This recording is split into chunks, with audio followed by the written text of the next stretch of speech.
So this is Bill, good friend of mine. He's having a little accuracy issues. He wants to get just a little bit better. He's an old school hunter. He likes no stabilizers out front. So I'm going to show him why he needs a stabilizer, and it's going to make that like little bit better, maybe hold a little bit better, make for a stronger shot. So stick with us. We're going to see his shot before stabilizers, then we're going to dial in the stabilizer. I'll tag the video that I made about stabilizers in this so you can watch that too. Stick with us.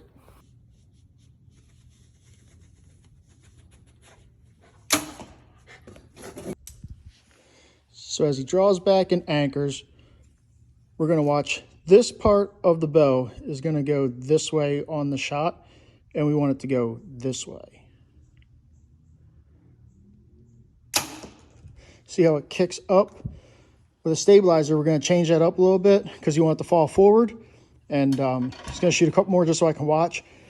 We're not going to mess with form. We're not going to mess with how we release. We're only working on getting a stabilizer dialed in for him today. All right, so our first attempt, I'm going with an 8-inch conquest bar with 1 ounce out front. We're going to see how that fires. And if it fires and still has tip back, we're going to add just a touch more weight to it. And we'll keep going from there. I want to keep this compact for him because he is a hunter. He's not a target archer. He cares strictly about hunting, and we want to keep this setup as simple as possible and compact as possible. See how it still is bumping up a little bit? Bottom still goes this way. That instantly tells me we need to add a little bit more weight. So we'll shoot another one, and then we'll add some more weight.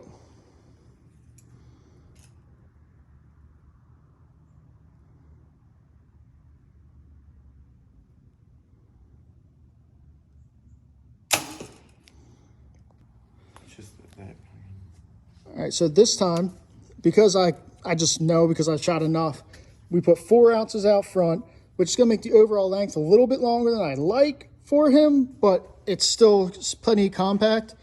Now, when this shot breaks, you're going to see, I'm pretty sure 4 ounces is going to be the magic number.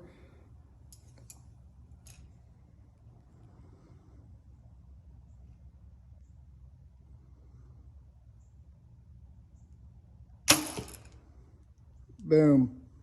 That was way smoother. Does it feel like it's holding on target better too? Absolutely, yeah.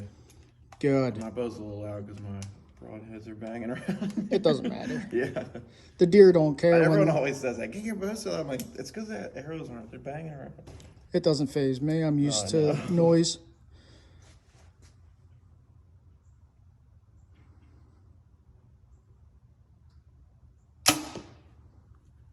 Oh, it's so much better looking, dude. 100%, yeah. Way better. So Bill and I were on the phone the other night, and we were talking about peep sights. And I took for granted, because to me it's just common knowledge in the archery world, about how your peep sights align with your sight housing. So as we were talking, I told Bill about how I have my stuff set up, and I use a Hamsky Insight. And I have all the apertures and sizes so that I can set up exactly how I want my peep and my housing to look. This is the sight I was talking about. Yeah. So it's that, but I can interchange all of these out. Yeah, I'm kind of mad that I didn't have that. Well, like I said, I took for granted because we have so much stuff in our heads because I've been shooting target for so long, and we've been talking for years. I just took for granted that was just something that, and that's my mistake. Like, I actually feel bad. Like, I let you down a little bit. I should have had that dialed in. I should have known that. There's so much stuff. I mean, I never had an issue with that before, with the peep and stuff. Like even this is fine, but if I could exchange it, it definitely would be like just a little bit better. Yeah, well. But I don't think about stuff like that all the time. It's like, why would you make an interchangeable peep? I just thought they came in these sizes, Well, and you're at the point where you're trying to find that 1% better, Yeah. Like, you're a killer. That's your thing. You are a deer slaying machine, but you're starting to actually care a little bit more about how you shoot, what you're shooting at, distance, trying to gain that little extra when you're in the field. And this is the little stuff that you can do at home or with me. And we can get you hammering because you're a pretty good shot as is. with very little, I don't really ever talk to you much about what you're shooting and how you're shooting it. You know what I mean? Yeah. I mean, we go down the rabbit hole and you listen to me ramble. Yeah. But there's all these little things. I mean, well, if you can improve your yardage in a hunting situation, it's like, why not? I mean, there's plenty of times when, like, I've seen deer, you know, at like 43 yards, and you range find them, and then you look at like where they're moving, and you're like, and I'll just be like, I can't shoot that, you know, like I can't make that shot, and then you just watch the deer go by. But then it's like, well, you know, with this setup, you might be able to push it a little bit further, you know, have to hunt with it and see what's going on, maybe shoot some targets out of the tree stand. But now it's like, maybe I can extend my yardage a little bit more in situations where it's going to give me more confidence for sure.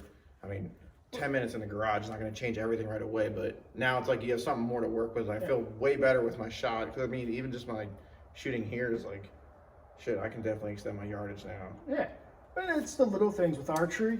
And confidence is huge. If you have confidence in your equipment, you're going to have confidence when you're taking that shot that actually matters.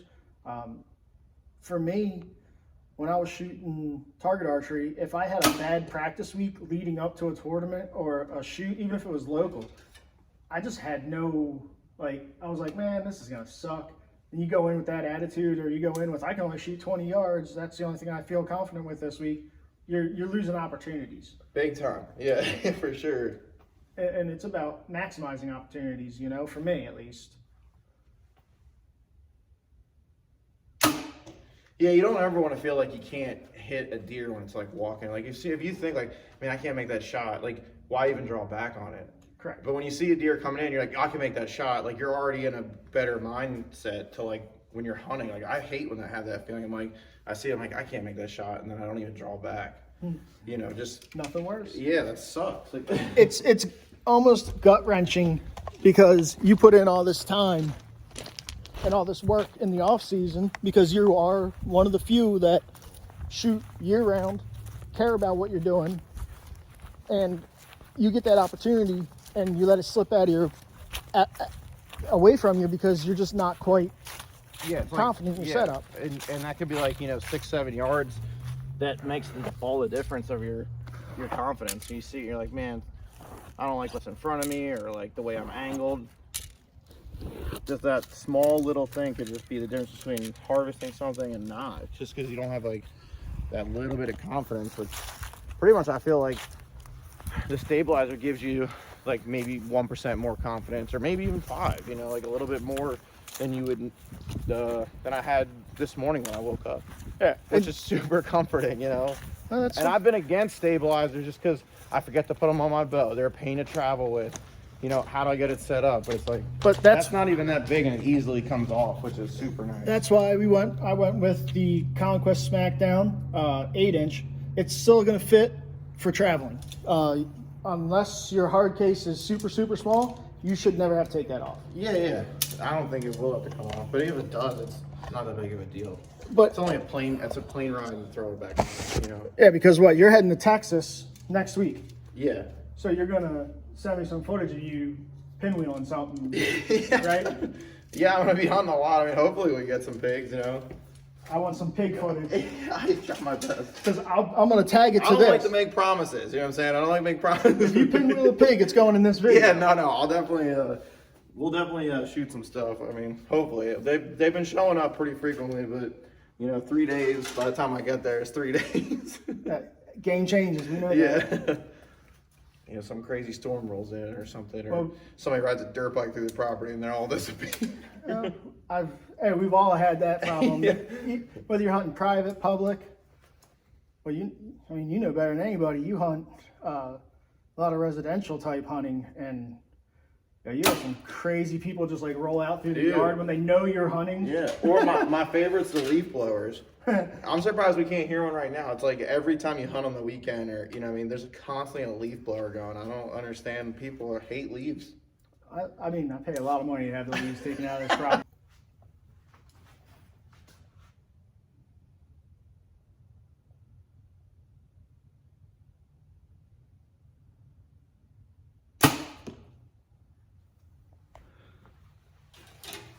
Looks pretty good. Like I said, the goal for today was to dial in these stabilizers and, you know, we might have a little chat, talk about some other odds and ends. But that was the goal, to get his stabilizer set up before he heads to Texas for a pig hunt with his family.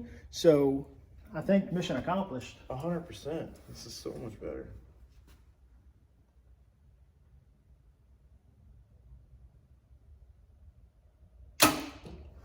You know what's crazy? I just realized your bow was one of the last bows I built while living in Florida.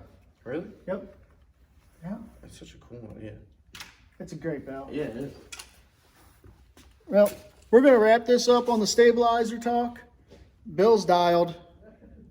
I can't ask for anything else from him. He's shooting great. 30 yards. He's keeping it well inside the group size that I always suggest, you know, 1 inch per 10 yards. So 3-inch circle at 30. We're well within inside of that for all four arrows that he shot. I'm stoked. He's happy. I mean, mission accomplished. Thanks for watching. Like, comment, subscribe. Let me know if you think I should have done something different, or if I'm doing it wrong, or whatever. I don't care. Just let me know what you think. Thank you, everybody. Subscribe. We'll see you next time. Peace.